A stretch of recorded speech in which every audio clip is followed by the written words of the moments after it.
তাই আমাদের নেতা তারেক রহমান স্পষ্ট বলে দিয়েছিল, যেদিন আওয়ামী ফ্যাসিস্ট বিদায় নেবে সেদিন এমন একটা ভাব ছিল সারা বাংলাদেশে, আমার মনে হয় আওয়ামী লীগের একটা লোকও বেঁচে থাকার কথা ছিল না। আল্লাহর কি রহমত, তারেক রহমান ঠিক সময় মতো বলে দিয়েছে আওয়ামী লীগের যারা অত্যাচার তারা পুলিশের কাছে যাবে, তাদের গায়ে হাত তোলা যাবে না।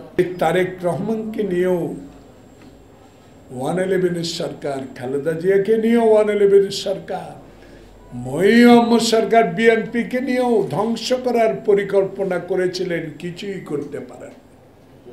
আল্লাহ পাক বেগম খালেদা জিয়াকে বলে অনেক বুদ্ধি দিয়েছে। আমি বেগম খালেদা জিয়ার পা ধরে বললাম নির্বাচনে যাওয়া যাবে না 2008 সালে। ফখরুদ্দিনের মতো বেঈমানেরা সেদিন বেগম জিয়াকে বাদ দিয়ে হাসিনাকে ক্ষমতা আনার যে পরিকল্পনা করেছে, তুমি যাও হইলেও আমরা 20, 25, 30টা এমপির বক্তব্যে এবং কথাবার্তায় সেদিন 250 এমপিও মাথা নত করে রাখত। এই বেগম জিয়ার বিরুদ্ধে জনতার মঞ্চ করেছে। গাড়ি চলে 50 কিলোমিটার, দেখা যায় হাসিনার প্রতি কেউ কোনো কিছু পাটকেল মারে কিনা।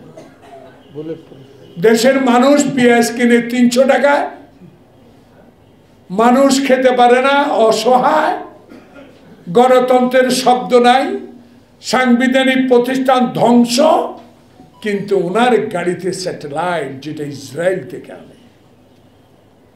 রাখাল মারা গেল, আল্লাহ আপনাকে 100 না আরো 200 বছর বাঁচাক।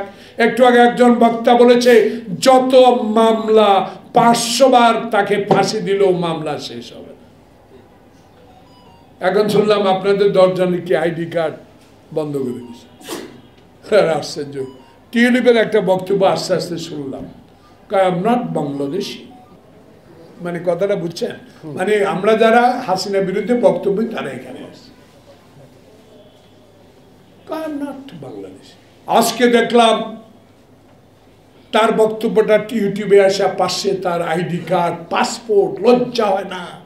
বাংলাদেশের প্রধানমন্ত্রী, তুমি বিদেশি নাগরিককে পাসপোর্ট, আইডি কার্ড কি করে বানিয়ে দাও, কি করে তাকে জমি অ্যালটমেন্ট দাও? তাহলে তোমার দুর্নীতি, স্বজন প্রীতি শুধু পৃথিবীর ইতিহাসে লেখা থাকবে সম্মান করে। তাই আজকে আমাদের এই আয়োজনকারীদেরকে বলবো, পৃথিবী সুখ শান্তির সাময়িক, সেবা করেন, মানুষের কথা বলেন। খালেদা জিয়ার নাম যেভাবে চিরদিনের জন্য লেখা থাকবে, আপনারা এমন নেতা হন আপনাদের এই নামগুলো যেন জনগণের সেবায় নিয়োজিত ছিলেন সেটা লেখা থাকবে। কারণ আমরা যে কোনো দিন যে কোনো সময়ে চলে যাব, কিন্তু বাংলাদেশে একজন রণাঙ্গনের যুদ্ধ হিসাবে আমি শেষ একটি কথা বলে শেষ করতে চাই। আসুন ডক্টর মোহাম্মদ ইউনূস সাহেব, আপনি একজন গুরুত্বপূর্ণ ব্যক্তি।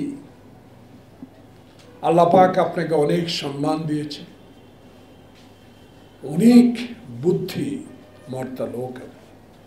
আপনার গ্রামের মানুষের জন্য গ্রামীণ ব্যাংক করে যে ইতিহাস সৃষ্টি করে নোবেল জয়ী হয়ে এসেছেন, সেই নোবেল নিয়েও হাসিনা পার্লামেন্টে বলছে কি একটা কাগজ, এটা পয়সা দিলেই পাওয়া যায়। যে হাসিনা আপনাকে 7 তলা পর্যন্ত পায়ে লিফট বন্ধ করে দিয়ে মামলা হাজিরা দেওয়ার ব্যবস্থা করেছে, সেই হাসিনার বিচারও চলুক। আয়নাগর বানাসে যারা, তাদের বিচারও চলুক। যারা বাংলাদেশে মানুষকে বিনা কারণে গ্রেপ্তার করে গুম করেছে, হত্যা করেছে, তাদেরকে আইনের আওতায় বিচার হোক।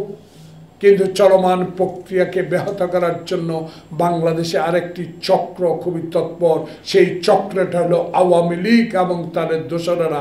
সেই দোসরেরা কিছু কিছু আপনার মধ্যে আছে, আপনার সরকারে আছে। এদের থেকে সতর্ক থাকুন এবং অবিলম্বে বাংলাদেশে একটি সুষ্ঠু নির্বাচন, গ্রহণযোগ্য নির্বাচনের ব্যবস্থা করুন। আল্লাহ হাফেজ।